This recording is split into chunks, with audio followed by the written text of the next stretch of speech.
అందరికీ నమస్కారం. చేరి వచ్చిన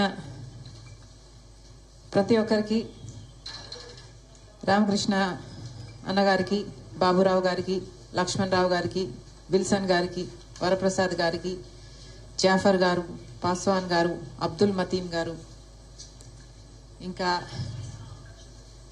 దివాకర్ బాబు గారు, చేరి వచ్చిన మిగతా పార్టీల నుంచి, ఆర్గనైజేషన్స్ నుంచి, లాయర్లు, ఇంటలెక్చువల్స్, కాంగ్రెస్ పార్టీ నాయకులు అందరికీ మనస్ఫూర్తిగా నమస్కరించుకుంటున్నాం. ఈరోజు కాంగ్రెస్ పార్టీ ఒక క్యాంపెయిన్ చేపట్టాల్సి వచ్చింది. జై బాపూజీ, జై భీమ్, జై సంవిధాన్ అని.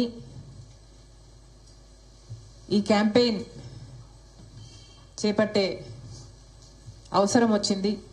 దీని ముఖ్య ఉద్దేశం బీజేపీ పార్టీ, కాంగ్రెస్ పార్టీనే కాకుండా మహాత్మా గాంధీని, అంబేద్కర్ గారిని, మన రాజ్యాంగాన్ని ఇలా ఎవరిని గౌరవించకుండా చేస్తున్న ఈ పాలనను, ఆఖరికి పార్లమెంటులో సైతం అంబేద్కర్ గారిని అవమానించిన తీరును మనందరం చూసాం.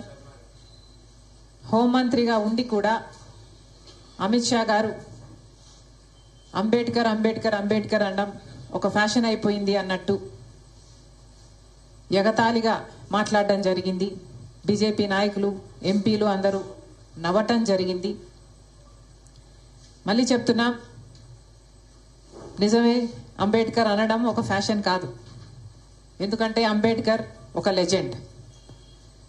అంబేద్కర్ గారు ఒక ఐడియాలజీ.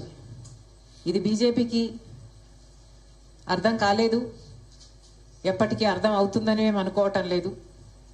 కాబట్టి బీజేపీ పార్టీ బేషరతుగా క్షమాపణలు చెప్పాలని, అమిత్ షా గారు రాజీనామా చేయాలని డిమాండ్ చేస్తూ చేపట్టిన క్యాంపెయిన్ జై బాపూజీ, జై భీమ్, జై సంవిధాన్ అన్న క్యాంపెయిన్. బీజేపీ పార్టీ వైఖరి గత 10 సంవత్సరాలుగా మనందరం చూస్తూనే ఉన్నాం. బీజేపీ పార్టీ ఒక మతతత్వ పార్టీ, మతం పిచ్చి ఉన్న పార్టీ, కులం పిచ్చి ఉన్న పార్టీ. మతం పేరుతో, కులం పేరుతో ఎన్ని రాజకీయాలు చేసిందో దానికి బలైపోయిన ఎంతోమంది మైనారిటీలు, గోద్రా అయితేనేమి, మణిపూర్ అయితేనేమి, ఇలాంటి అన్ని చూడడం జరిగింది. బీజేపీ దేశ సంపదని దోచిపెట్టి అదాని లాంటి వాళ్ళని పోషిస్తుందన్న సంగతి ఇప్పటికే అర్థమైపోయింది.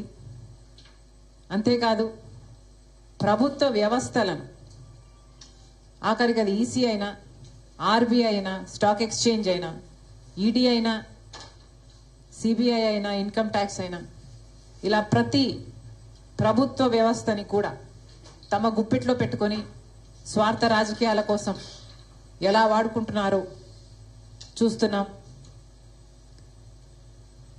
ఇవన్నీ సరిపోలేదన్నట్టు ఇప్పుడు మన దేశాన్ని కాషాయమయం చేయడానికి బీజేపీ పూనుకుంది. అందులో భాగంగా దేశ చరిత్రనే మార్చే ప్రయత్నం చేస్తుంది. ఆఖరికి స్వాతంత్ర యోధులను కూడా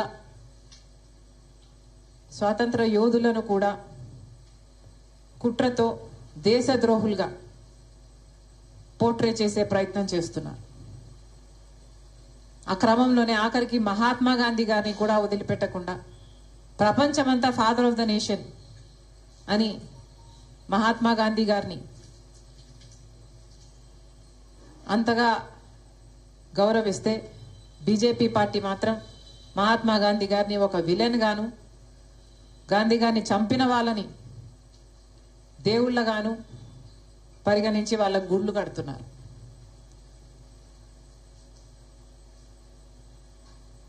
ఇవన్నీ చూస్తున్నాం, ఇవన్నీ గమనిస్తున్నాం. మహాత్మా గాంధీ గారు అహింసావాది అయితే, సత్యం, అహింస, ప్రేమ, సోదరభావం గాంధీ గారి సిద్ధాంతాలైతే, వీటికి పూర్తి భిన్నంగా హింసా మార్గాన్ని ఎంచుకుంది బీజేపీ పార్టీ. మైనారిటీలు ఉండకూడదు అన్నట్టుగా మసీదులను ధ్వంసం చేయడం అయితేనేమి, చర్చులని నాశనం చేయడం అయితేనేమి, వాళ్ళ మీద దాడులు చేయడం అయితేనేమి, ఇవన్నీ బీజేపీకి అలవాటుగా మారిపోయాయి.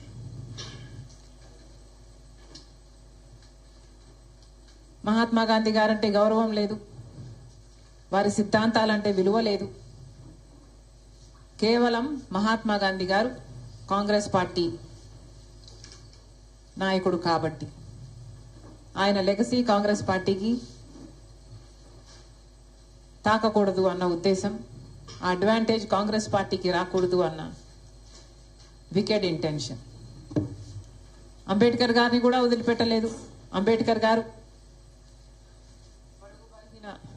వర్గాల వాళ్ళలో వెలుగులు నింపినవాడు.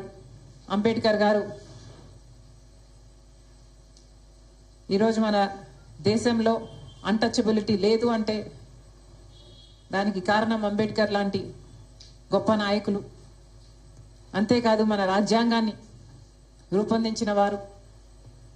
ఈరోజు మనకు ఓటు ఉంది అన్న, సమాజంలో ఈక్వాలిటీ ఉంది అన్న, జస్టిస్ ఉంది అన్న, ఇవన్నీ రాజ్యాంగం మనకిచ్చిన హక్కులు. సమాజంలో అందరూ స్వేచ్ఛగా, సమానంగా, సగర్వంగా బతికే అవకాశం మనకు రాజ్యాంగం ఇస్తుంది. అంతటి అంబేద్కర్ గారిని కూడా పార్లమెంటులో ఎంత హేళన చేశారో, ఎంత అవమానించారో ఇవన్నీ చూస్తున్నాం. బేసిక్గా దళితులు అంటేనే పడదు బీజేపీ పార్టీకి. దళితులు అంటేనే చిన్న చూపు బీజేపీ పార్టీకి.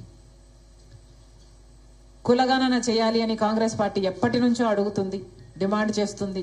కానీ కులగణన చేస్తే ఎక్కడ ఎంత దళితులు, ఎస్సీలు, ఎస్టీలు ఎంతమంది ఉన్నారు అర్థమవుతుంది. అప్పుడు రిజర్వేషన్లు ఎక్కువ చేయాల్సి వస్తుంది అన్నది బీజేపీ ఆలోచన. ఇలా అనేక రకాలుగా దళితులనైతేనేమి, దేశ ప్రజలనైతేనేమి, రాజ్యాంగాన్నైతేనేమి నాశనం చేసే ప్రయత్నం చేస్తుంది బీజేపీ పార్టీ.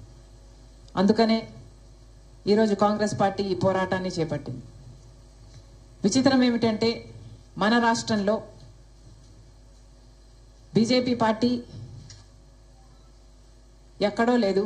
బీజేపీ పార్టీ బాబు, జగన్, పవన్ వీళ్ళల్లోనే ఉంది.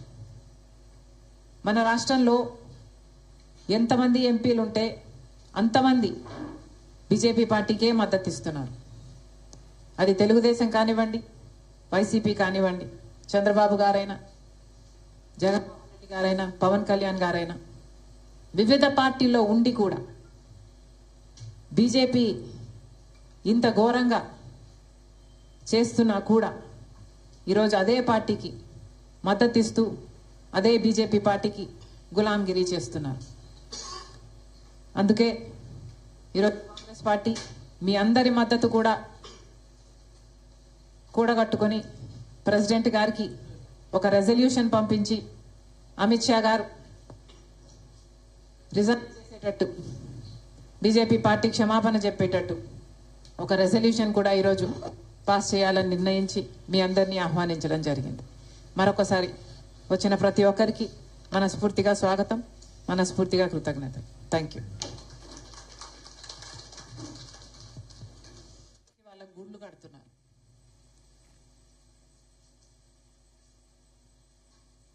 ఇవన్నీ చూస్తున్నాం, ఇవన్నీ గమనిస్తున్నాం. మహాత్మా గాంధీ గారు అహింసావాది అయితే, సత్యం, అహింస, ప్రేమ, సోదరభావం గాంధీ గారి